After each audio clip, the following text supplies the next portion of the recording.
Shri Swami Samarth. Welcome to my channel. आपण जीवनात का दुःखी असतो? एकदा एका माणसाने देवाची खूप तपश्चर्या केली आणि त्यावर देव प्रसन्न होऊन त्याला म्हणाले, तुला काय पाहिजे ते मला सांग. त्यावर तो माणूस देवाला म्हणाला की मला पाहिजे असलेली प्रत्येक वस्तू मला भेटायला हवी. नंतर देव म्हणाले की माझी एक अट आहे. अट मान्य केली तरच मी हे सगळं घडू देईन. तेव्हा तो माणूस म्हणाला, कोणती ती अट? देव म्हणाले, तुला जे मिळेल त्याच्या दुप्पट तुझ्या शेजाऱ्याला मिळेल. तेव्हा त्या माणसाला वाटले, आपल्याला तर मिळत आहे ना, मग दुसऱ्यावरून काय करायचे? तेव्हा तो माणूस देवाला म्हणाला, ठीक आहे, मला मान्य आहे ही अट. तेव्हा देव तथास्तु म्हणून निघून गेले.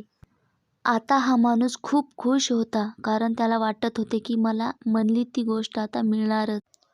त्या माणसाला झोपडीत राहून कंटाळा आला होता. त्याला वाटले की आपल्याला एक खूप मोठे घर असावे. असे वाटताच त्याला खूप मोठे घर तयार झाले. त्याला खूप आनंद झाला. त्याला वाटले की आपली म्हणली ती इच्छा आता पूर्ण होत आहे. परंतु बाहेर जाताच त्याला शेजारी 2 तसेच मोठे घर दिसले. ते 2 घर बघून तो नाराज झाला. त्या माणसाला वाटले की आता आपल्याकडे एक गाडी असावी आणि देवाने सांगितल्याप्रमाणे लगेच त्याच्या दारामध्ये एक गाडी उभी राहिली.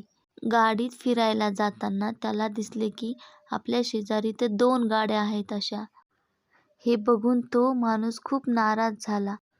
तो दुःखी झाला आणि देवाला म्हणाला की त्याच्याकडे 2 गाड्या, मी एवढी तपश्चर्या करून माझ्याकडे एकच का? यावर देव म्हणाले, माणसाचं हे असंच असतं. ज्याला जे पाहिजे ते तर मी देतच असतो, परंतु त्यात तुम्ही सुख मानत नाहीत. तर स्वतःची तुलना तुम्ही इतरांशी करता. तुमच्याकडे सगळे असूनही तुम्ही म्हणता की इतरांपेक्षा कमीच आहे, म्हणून तुम्ही दुःखी राहता. आपल्याकडे जेवढं आहे, जे आहे यातच आपण समाधान मानलं तरच आपण सुखी राहू. आपली तुलना दुसऱ्याशी करू नका. माझ्या चॅनलला सबस्क्राईब करा.